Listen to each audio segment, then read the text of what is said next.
Thanks everybody for your interest in this topic. I don't know about you, but getting a denial is feeling like a gut punch after all the work I'm sure everybody's put in before some remote person decides to make a decision that is adverse to what you were anticipating.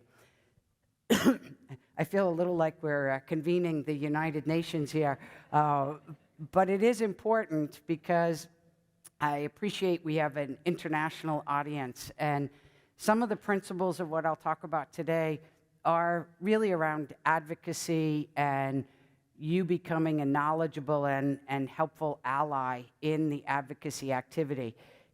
Much of the talk will be about actually the state-level funding in the United States that we refer to as Medicaid.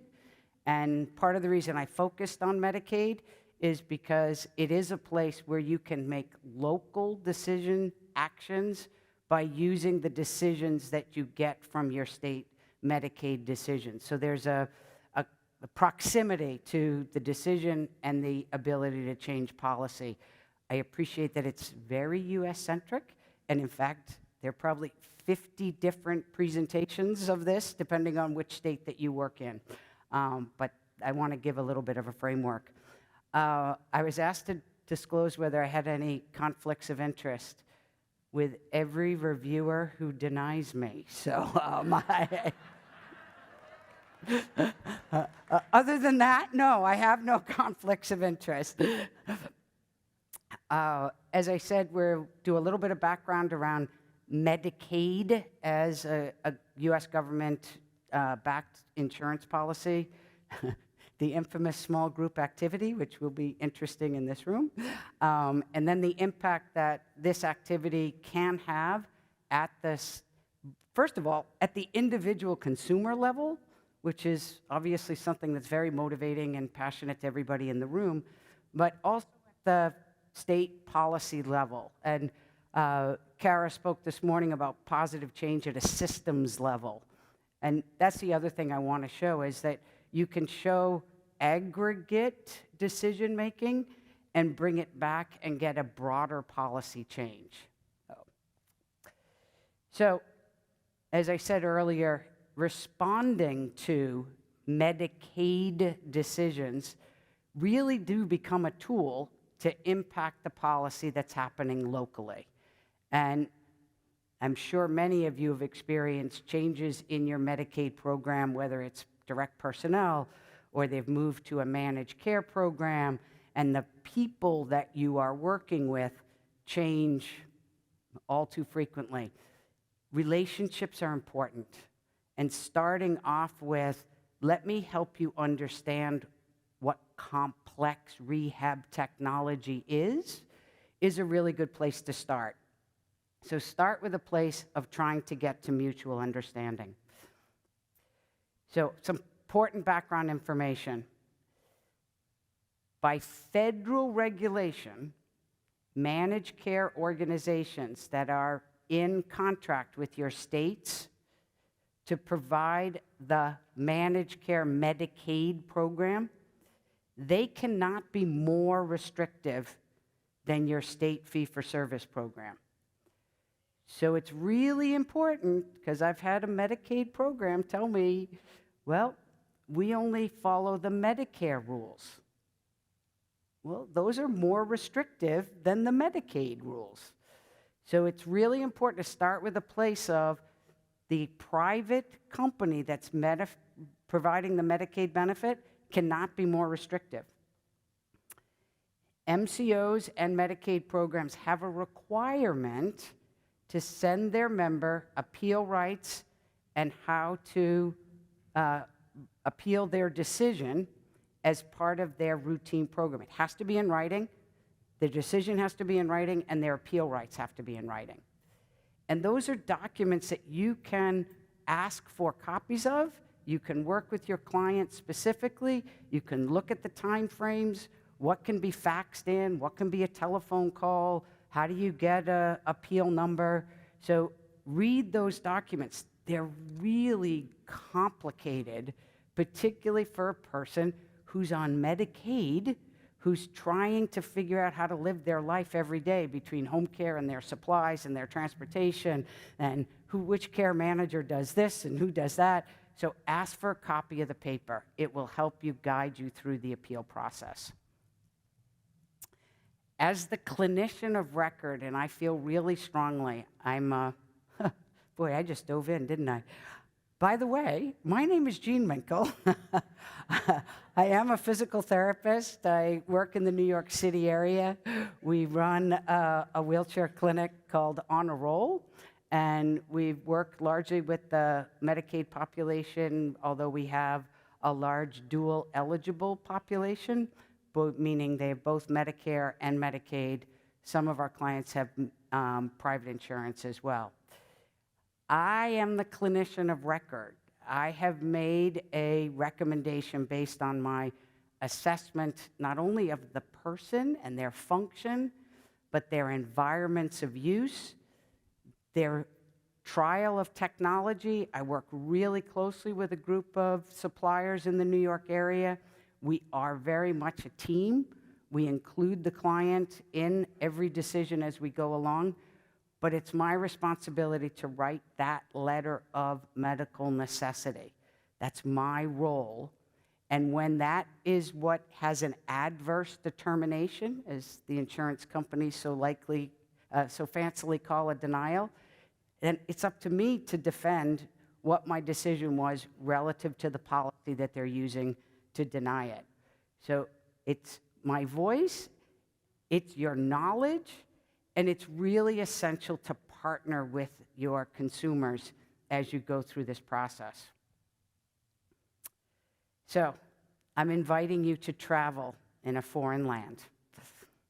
I'm going to share with you a roadmap, sometimes known as a process map, of how you can appeal these decisions as they come along. You can do it alone and kind of venture by yourself, or we in the Clinician Task Force, and myself in particular, offer you a guided tour. If you have an appeal and you're really questioning what was the validity of the appeal, of the denial, I'm happy to have you reach out. I'm happy to help you out and happy to guide you. Some of that will happen today, and we will look at some of that process. So no, I don't think you're going to read this as it's up on the screen right now. It is on the Clinician Task Force website, and it's also a handout attached to this session for the conference, so you can look through it. But I wanted to help you understand the steps as you go along. And the first line really puts the responsibility back on you as the prescribing or recommending clinician. Is the decision that was given consistent with the policy that the reviewer used? Well, how are you going to answer that? You're going to have to actually see the policy. So if you, in the Medicaid world, most states will post their durable medical orthotics prosthetics, a DME manual, and within that manual, you'll find something about the wheelchair or wheelchair and positioning or their mobility aids. It's worth going through and finding those policies because that's in writing how the reviewer is making their decision. It's kind of the basis from which you can both discuss the merits of your submission. Then go back and read your own letter. Did you make a good case? Did you identify that this person met the criteria as it is defined in the policy? Now, everybody in this room wants people to be comfortable, have little pain, be as functionally independent as possible. Is that what the policy covers? Or does the policy say, does the person need an optimally configured manual wheelchair to negotiate their environment? Did you say why this chair was optimally configured and that a chair with a fixed axle wouldn't meet someone's needs? So the first review is really your own documentation. And it's really important, and I find myself, I'm sure some third grade teacher told you, you learn the most from your mistakes. Well, I learned a ton from writing very aspirational letters, like this is what it should be, but they weren't connected to the policies. So I had to go back and really learn to write the description. And by the way, there is a hierarchy. What is a lower cost option that would meet this person's need? Did you rule it out? You can't just go to the third option without telling them why option 1 and option 2 didn't work for this person. So be really specific. And I've been a reviewer myself. Do everybody a favor. Write a little paragraph that describes the person you're working with. They really want to know this person's different than the rest of this template where you're going to check the boxes and it could be any name at the top. Paint a picture. Tell about, Chaz was so cute here. I'm an activist. I'm a husband. I'm a father. A son. He looked like he was involved in some sports activities. Tell about this person, and it makes it much harder for the reviewer to say, well, I don't understand how this person's going to use this thing. Well, I just told you, they work 7 days a week. They take public transportation. They use an elevator to get in and out of their apartment. Those details are what are really important to the reviewer. And then you get to the big decision box. Is this a legitimate denial or not? And I'll be honest with you, I've pushed the envelope more than once. Like, I know this really isn't covered, but if I don't ask, then they don't know that this person has a need. And sometimes my ask is good enough that I get back what they call individual consideration. Now, this doesn't really meet our policy, but this is a unique situation and will allow payment. That's a win. Awesome. But if you didn't ever ask, you're not going to get that win. Sometimes it's, we tried and we got denied, and there really isn't grounds for me because the policy's pretty clear. So that's a legitimate denial. It really isn't worth going through the appeal process. And then there are times that there are just ridiculous reasons given for why somebody was denied, and then I'm going to appeal. And I'm going to go for an internal appeal, and if I need to, I'm going to go to a fair hearing appeal, and I'm going to aggregate these appeals as we go along the process. The rest is really some of the details about, in that initial letter about the appeal rights, is the first one an internal appeal. There's an opportunity for peer-to-peer. And that often people equate that to, oh, it must be a physician to a physician. I'm the requesting therapist. I have assistive technology professional after my name. I did all of the assessment. If the person I'm appealing to has no idea what complex rehab is, I'm going to say, A, do you have a peer that knows about this type of equipment, or can we take some time so I can educate you as to what the options are? I appreciate you don't do these kind of appeals all the time, these kind of reviews all the time, but this is essential equipment for the person we're working with. So, here comes the experiment in adult learning. I have about 5 cases. I have multiple original letters that were put together and the decision. So I need you guys to kind of organize into about 15 groups, if you can self-organize.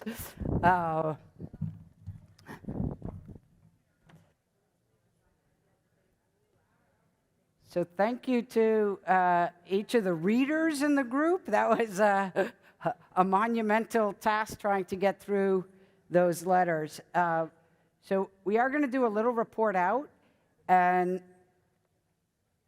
a couple of groups had the same case, so we're going to start up in the front corner of the letter.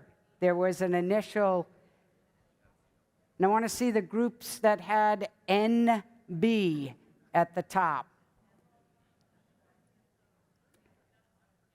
All right. We got 2 NBs there. All right. So the first group right here, can you tell us what was asked for? And, oh, actually, can you see if that mic's, there we go, perfect.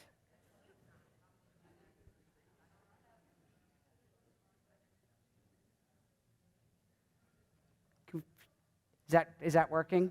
Yeah. Okay. If you could use the mic, just so everybody could hear you. Oh, it's not working, sorry. No, okay, never mind, go ahead.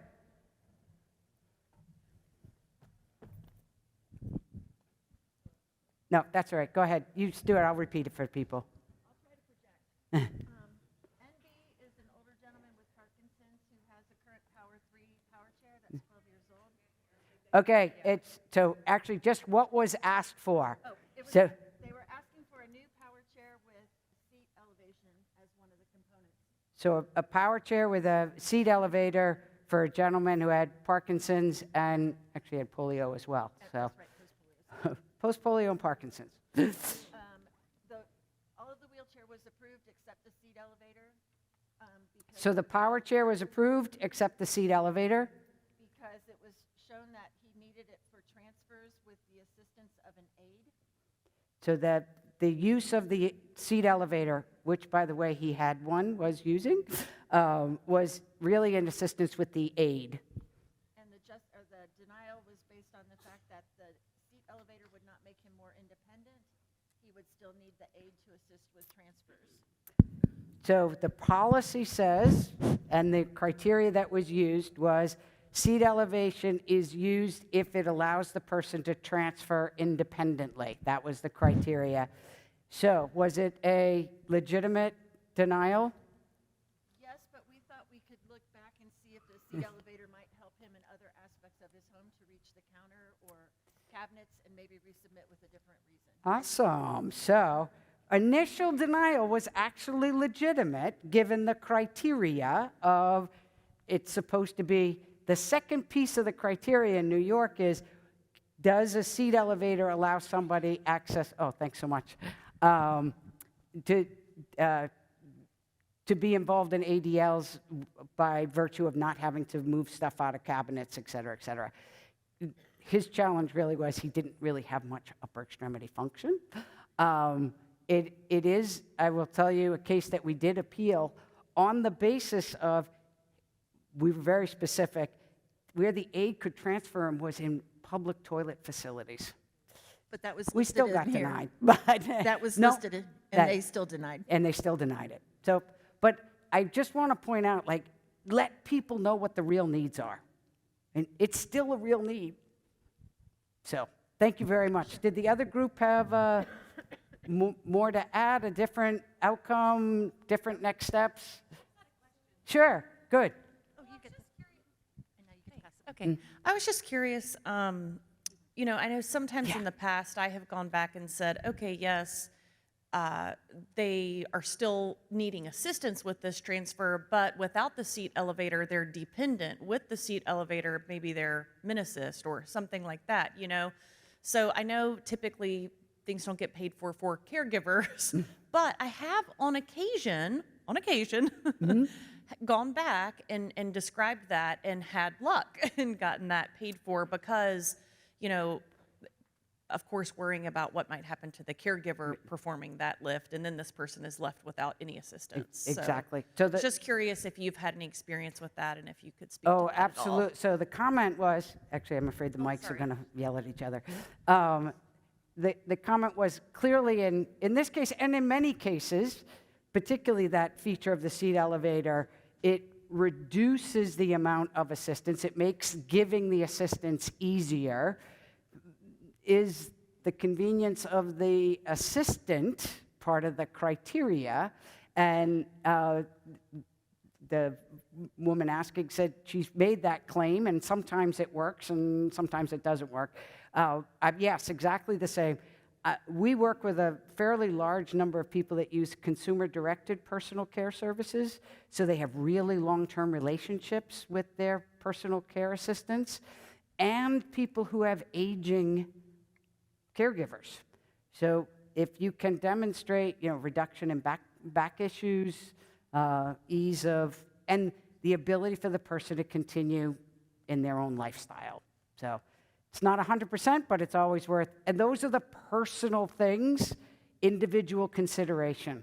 All right, next case is RAV. Is there a group that had RAV? Yes, all right. And does my man with the mic come around? There we go. And again, what was asked for, and did you have enough information? I think we had plenty of information. They were asking for a Group 3 power chair with tilt, recline, and power legs. It was denied because of some of his abilities inside the home with transferring and using a rollator. And he has a caregiver for 10 hours a day during the week and 8 hours a day during the weekend. So they basically denied this from the standpoint as they have caregiver assistance, which doesn't put them in a least restrictive environment because they're not independent of the community and they're basing it off of their home use, which is a criteria that's Medicare-based, not Medicaid-based. Exactly. Bingo. So in the spirit of time, this was a denial of a Medicaid recipient of a Group 3 chair because it was being used in the community. And the denial reason was, this is being used in the community. And it's like, right, because it's a Medicaid benefit. And they said, no, you have to use it in the home as well. No, so we went to fair hearing on that one, and actually won, but we'll add it to the case. Thank you. Excellent picking up the detail there. Is it RV or no, that's okay, go ahead. What letters do you have? All right, we have, can I use the mic? Yes. Thanks. We had HS, post-polio syndrome. Okay. And what was asked for was a power chair with tilt, recline, leg elevate, and seat elevation. We found that the letter didn't have really quite enough information. She is already using a chair with seat elevate, and the assessment didn't specify if or how that seat elevate was making her independent with her slide over transfers and independent with her oral, facial, upper body self-care. It just said that she was, and we think perhaps since she doesn't have the reach, that if we take away the seat elevation, we're going to take away that function, but that's not clear in the letter. You guys are so good. Insufficient information. Oh, a really good place to go back and read your own letter and say, oh, I was a little glossy on that. Particularly if somebody's already using the device. It's like, well, tell me how you use it. And more importantly, if you don't get it, what's going to be compromised? What won't you be able to do? And that really, again, helps you paint the picture. That was HS. So do we have a MP? So MP is a 40-year-old. If you can grab the... Spastic quadriplegic cerebral palsy. She currently is in a chair, a Rovi, with all seat functions. That's all it says. So we are assuming that it's tilt, recline, legs, and elevate. But that's all. It just says all seat functions, right? Insufficient. Go That ahead. is insufficient. And we're a little confused in the denial because in some places it says the whole chair's denied, and then in other places it says just the elevator is denied. Welcome to an incomplete letter. Right. It's from the. So it literally says in two different places that the chair's denied, and then it says because the seat, you also need a lot of help with self-care activities. It's not reported that you no longer need help with the use of this power seat lift. This determination was based on blah, blah, blah. Yeah. So I'll look a little bit further, but it was a really confusing denial letter. It's very confusing. We were like, what are they denying? Are you they denying the whole chair, or are the you just elevator? denying the elevator? And if the old chair did really have all the seat functions, they've already given it to her. She's 40 years old. It was a different payer. Yeah, the infamous different payer, yes. that was NP, and do we have an RA in the room? Or, yes, great.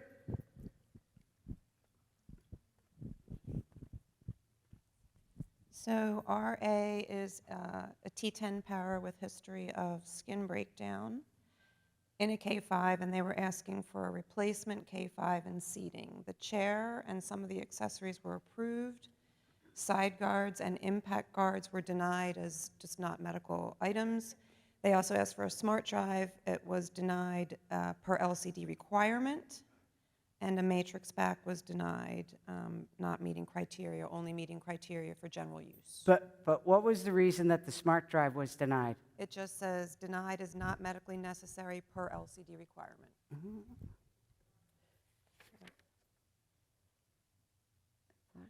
Oh, this is your Medicare denial. Yes, it's a Medicare. Yep. The next page is the Oh, we Medicaid didn't denial. even- That's okay, because it's just so good I have to share it with people. So,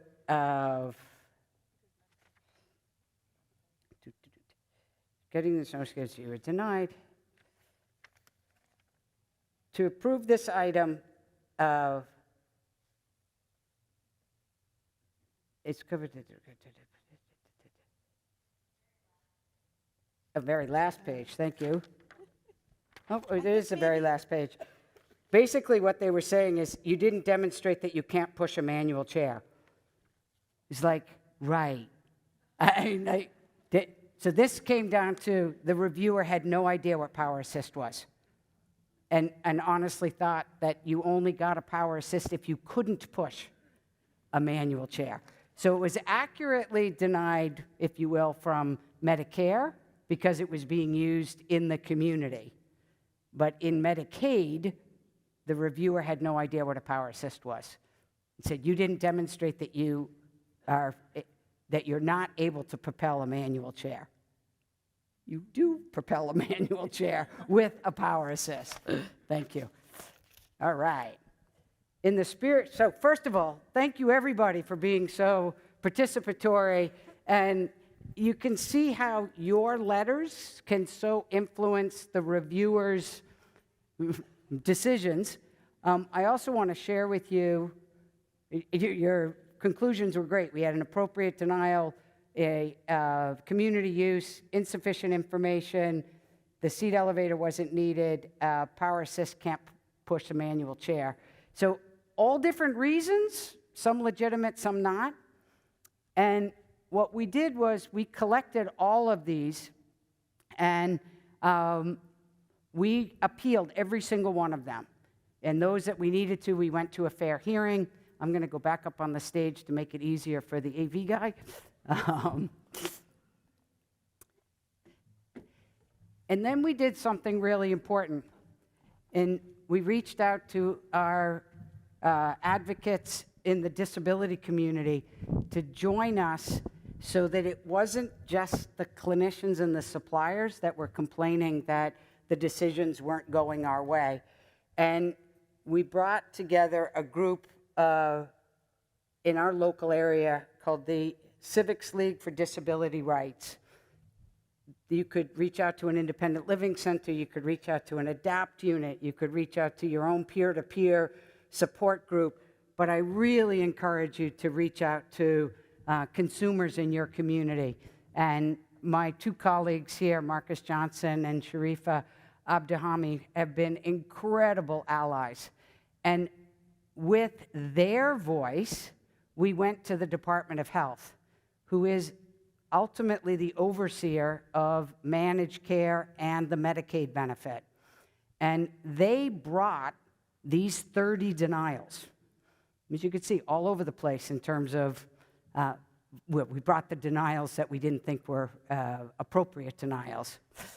And it took many Zoom phone calls, and it took a lot of pushing, but we finally got the Department of Health to put in writing a change in the durable medical guidelines that now applies to all of the state Medicaid managed care programs. And specifically, it says these changes will alter the current wording of home and community to home and or community. And I'll tell you, thank you. So I was sharing this story with a colleague, and she said, seems like a lot of work for 3 keystrokes. Slash or. But you know what that slash or means? A whole bunch of people, particularly in New York City, who live in very small homes, apartments, who use an alternative mobility device in the home, now have an appropriate mobility device for their routine, normal, in this case, urban environments. So people use a walker in their home and a scooter to go to the bus. The gentleman with cerebral palsy had a walker. They had denied him the power chair. He had already fallen, broken his glasses, and had, because the device that was perfectly fine in his home was completely inappropriate in the community. I bring this up, and someone with another group said, Medicaid, by federal statute, covers community. Medicaid is fundamentally different than Medicare. It includes full integration in the least restrictive setting. So do not let somebody tell you that we're following the infamous in the home rule. Under Medicaid, it's inclusive of the community, and the policy cannot be restrictive. I'm working with United Spinal, and we're pulling together denial stories as written by people who are experiencing the denial. And I feel very proud of myself to create the QR code there. So you can flash on the QR code. It will bring you to a little storyboard, and the storyboard will guide the person through telling us their story. It includes what is it that they wanted. I have to tell you, it includes where did they get the denial? Did the supplier or therapist tell them they didn't qualify? Did they actually get a written letter? And this is my beseech to you as professionals. It is incredibly important for us to advocate, and that first advocating is write the letter of need, even if you think it's going to be denied. Because what's happening is we're not getting asked for that item, therefore it must not be needed.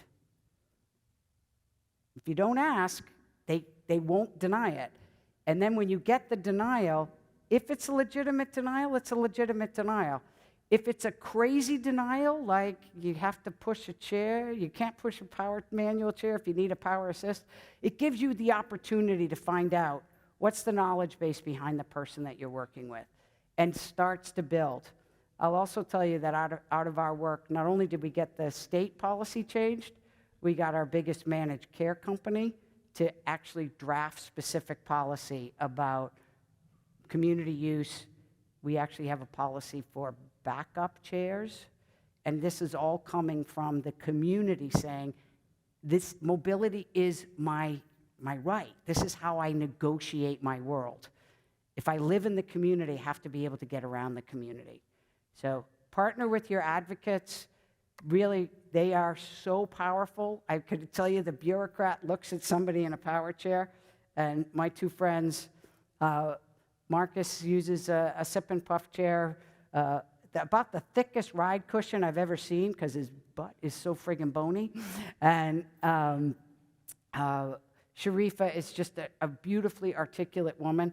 And people walk in and see these 2 very, very articulate people, and it's really hard for them to say, no, you don't need that. But they could look at me all the time and say, your people don't need that. It's really hard to look at the advocates right in the eyes. So I think the lights are up as much as they can be, but I would love to, yes, open the floor for questions. So one of the things that's happening at the moment... Did I take the mic? Wait a minute. That's how you dominate the conversation. You see, you hold all the mics.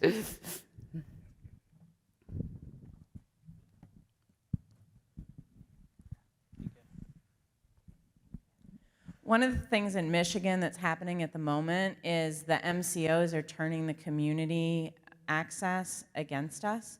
So they don't pay for ramps to help people in and out of their house, but we're having people denied wheelchairs for in-home use because they don't have a ramp on their house and therefore they can't get to all environments. So that's one of the battles that I'm fighting right now. I've had a couple of them overturned after appeals and fair hearings, but that's one of the things is that community piece, as much as it's great. At the moment, our MCOs are going, oh, well, it has to be used in all environments, and probably the most drastic of that is like we had someone who was a newly injured patient with quadriplegia who was at home with a loaner wheelchair, and her Medicaid HMO denied her power chair because she didn't have a ramp to get it in and out of her home. And this is, so I feel like sometimes the MCOs will come up with, I also had another MCO deny someone K5 because they had 5 out of 5 arm strength and they could propel a heavier wheelchair. So it's one of those things that's like, Optimally configured. yes, and that was in there a lot. Okay. So just let me go back to the access issue with regard to the ramp. Number one, I would definitely involve my independent living center, and clearly, the policy should not be resulting in the person being trapped in their home. So let's just start at a human level. I would also, if at all possible, can we get funding separate maybe from the Medicaid program for the ramp, so then we take that denial reason away from them. So I do a lot of home care. I don't know if any of you have done home care. People have really beautiful entertainment systems. I don't think we ask people enough, what are your resources? What are your alternatives? Can we get some funding to eliminate this denial reason? We can get a portable ramp, even if it's portable, just so you take that reason off particularly for somebody with quadriplegia who should be able to go in and out of their home. And just fight it. It is inhumane. And I've used that kind of language. Like, are you trapped to your house? And COVID was kind of helpful to people. Like, hey, remember in March of 2020 when you couldn't leave your house? How much did you want to get out? Well, that's what people with mobility disabilities want as well. Just hold on for the mic here for a sec. Thank you. They had the same rule. You have to have access into your home for a power chair, because then we would sometimes go back and say, oh, the power chair has to stay at school, so they still need a manual chair. They didn't really like that, right? But there was, I think, a big push in Pennsylvania. I think it was like more legislatively driven, that now Medicaid does pay for ramps and does pay for overhead lifts and does pay for stair glides. Just came down within the last like 18 months or something. It's changed the life of some of the kids. There is a federal program called CFCO, Community First Choice Option, but the state has to put money behind it as well. So that's why I always say, go back to your independent living centers and really find out if there are different pools of money available for people. And does every managed care have to follow the same rules? Like, we're getting denials, but we have, in Pennsylvania, we have these waiver programs, and they're called community health choice waivers, and there's 3 of them, and one of them is now saying things like, oh, you only can get a group 2 chair with certain diagnoses, but then the other 2 are given those group 3 chairs. So basically, I mean, this is also a state-to-state thing, but essentially, there's a floor, which was, what is your state Medicaid policy? Managed care companies can go above it, but they can't go below it. And so the key is knowing what the foundation policy is. Okay. Thank you. Other questions? There's great, way over. Far over, keep going. Nope. Yes?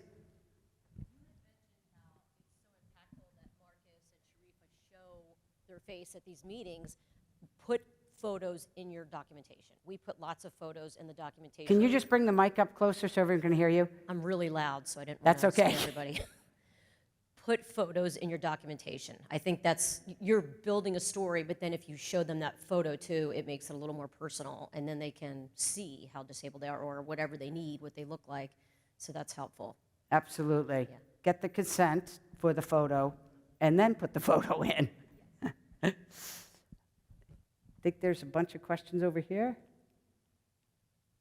You. Well, I was just going to say, I know in Florida Medicaid will not allow you to submit photos. They say it creates Okay. bias. Isn't that crazy? Yes. Yeah, it's insane. It's But because people might feel like Yeah. they could see somebody exactly. anyway. But yes, we always encourage that as well, videos and photos. But I was just going to add on to a point you said earlier, Jean, about alternative funding. I think it's something we don't talk enough about. We make a lot of assumptions as clinicians about what people can and can't afford. And I've been, I learned the hard way myself. I had a client who, I knew kind of their situation, but he had a wealthy aunt who was like, I'll pay for anything you need for your wheelchair, So just have those conversations. Absolutely. And just wanted to mention, if I can, we do have an alternative funding document on our website that has state by state, and then there's some general alternative funding as well, and that's at permabill.com if anyone's interested in some alternative Terrific. funding. Yeah. Yes. Never assume someone's resource level. I have a question about the denial letters because the one sample that we had was the most inclusive explanation of why something was denied that I've ever seen. Oh, And Right. honestly, I usually get something back that says, this item is not medically necessary. If it becomes medically necessary in the future, you can do this. And we're talking about, a range of wheelchair safety bed standards. Pennsylvania, if anyone's gotten a standard approved in the last 2 years, I'd love to know that because they've been flat out denied across the board for us. So, yeah, and really no explanation. And sometimes you didn't consider these other items which are in the letter, so, yeah. so I would encourage you, go back to your Medicaid policy and see if the item that was denied because not medically necessary actually has coverage criteria. And then I would write the appeal to say, per current policy, the person qualifies because of criteria 1, 2, and 3. So give them their policy back and see if your second determination, and kind of a global appeal. This was really specific about Medicaid, but generally, many insurances have a philosophy of we'll deny them and see if they really want it. So appeal, unless you really, I knew NB was pretty marginal, but we went back for the appeal anyway. But appeal when you get particularly a private insurance denial, because 90% of the time it's let's see if we can save these costs. And if you're willing to fight for it, then we'll approve it on the second appeal or second review. There's one over here and one over here and one in the back. Actually, if you want to just start with your question, and the other folks, if you just want to come over to this aisle, that might make it a little faster. We have about 3 minutes. Okay, so I don't come from the physical therapy or ATP world. I'm actually a researcher. And so I apologize that this is a basic question. No. But are there any considerations or any justifications for prophylactic care in Medicare or Medicaid where you can say, hey, someone had a labral tear or they had a GH, it was a disarticulation, or they have dislocated their joint, so they would like a power assist device so they don't do that again, but they don't want a power wheelchair because that's less independence? Unfortunately, in the U.S. healthcare system, Message received. it is not. So this medical necessity term is really narrowly defined, that you have, it's in treatment of, but prevention of really isn't there. And the real hope of managed care was that people would look at cost holistically. That hasn't borne out, but it doesn't mean that we, again, given the evidence we have now, and when I was educated, you use it or you lose it. Well, what evidence has shown us, particularly in aging with a disability, is conserve to preserve. And that's how we have to write the letter, to say current practice says in protection of the upper extremity, this power assist is needed for preservation of the joint. Put it in the letter and let them come back and say it's not currently medically necessary. But to somebody's point, Thank you. sometimes it works and sometimes it doesn't. But I think it's important for us to profess what current research evidence practice has shown us, and not write just to the policy, but to write to our practice. I wasn't in line, but I just really want to piggyback off of that, because if, I hate to say it, but if there can be a diagnosis code, at least on the past medical history, and that's in their agenda, we have had a lot of success using those to justify. Oh, if it was a past medical incurrence, Yeah. I completely agree. Right. When he was referencing prophylactically, Yeah. that's a little harder to get through. But Okay, I just wanted to be, yes, you're absolutely right. And I think, there we go, perfect. So it's clear enough when you get a not medically necessary that you can go to your state's definition of medical necessity, and then you can pick apart, whether or not that's adequate. But I've been getting denials saying a non-covered item when it is not, in fact, not in the policy. So when I Okay. see Wait a minute, I have a non-covered double item, negative going in my head.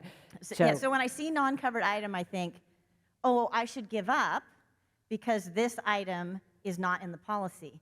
But actually what it's meaning is that we don't believe you've proved to us that it's medically necessary. Is that a problem that anybody else is? Wow. They're okay. misspeaking. They're saying it's a non-covered item, and then if you call customer service and say, I'm confused, this seems like it would be in the policy, they say, oh yes, it's in the policy. Then I would treat it as they are denying you an item that is in their coverage policy. Appeal that denial. To me, non-covered is the bathroom chart, the bath seat that is clearly, and many policies will say what's clearly not covered. I'm curious if you have any strategies for when I feel like most of our denials are, hey, you have not ruled out lesser items, you have, et cetera, but those things are clearly in our evaluations, wink, wink, smile. And so I'm curious if you have any strategies for how you've either laid out your like to make things clear. I feel like everything we do is bullet pointed and fairly clear, and most of our letters are read it. But I don't know. I'm newer in the field, and so I'm curious, like, how on earth do you get people to actually read what you write? Well, I know that's probably a dumb question, no, but I it just is don't not know. at all. And I got to tell you, we could poll probably half the people in this room, and it's like, oh, there should be a form, it should be a narrative, it should be.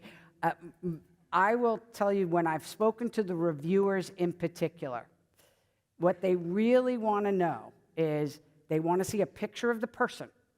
So even if you have a form, if you can put 2 or 3 paragraphs up front that describes this person in such a way that you can't slap somebody else's name on the beginning of it. Describe the person, not the diagnosis, not their function. Find something fun about the person and put that up front. So you start to define the person. And then my experience is when you know something is not the least costly alternative, you literally say, we tried X, Y, and Z, which could have been a lower cost alternative, but it didn't meet the needs for the following reason. Because in this person's brain, they're going through and they're going, oh, there's a cheaper option for that. And if you didn't right there rule it out for them, that's going to be their reason for sending it back to you. I will tell you, we are about to embark on a new program because we're getting the infamous missing information letters that are right in the body of the letter. But this is a place, again, where we want to collate information. Is it one reviewer in one office that is cheating on the reading? Or is somebody been given a kind of an organizational guidance of keep delaying, keep delaying, keep delaying, and then their denial reason is we didn't get the information back. It's not that they have to make a clinical decision.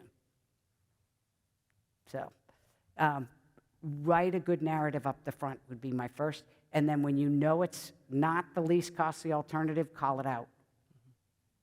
Okay, so going back to we keep talking about if it's in the policy, it's non-covered, oh well, but I'm reading the document that we got years ago that it's the final rule, register, CMS, effectively July 1, 2016, that I don't know that has been overturned.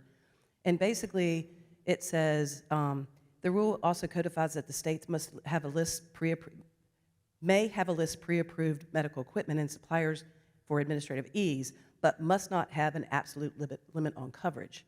States must provide and make available to individuals a reasonable and meaningful procedure for beneficiaries to request medical equipment and supplies not on the pre-approved list. And then it goes on and on and on.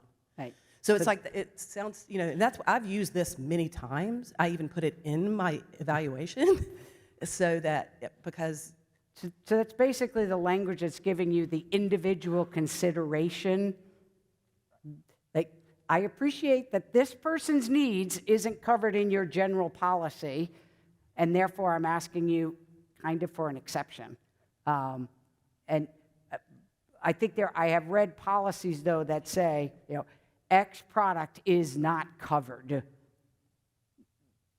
Then I think you have to start off with, while your policy says this isn't covered, under this circumstance, would you consider it? Right. But be upfront.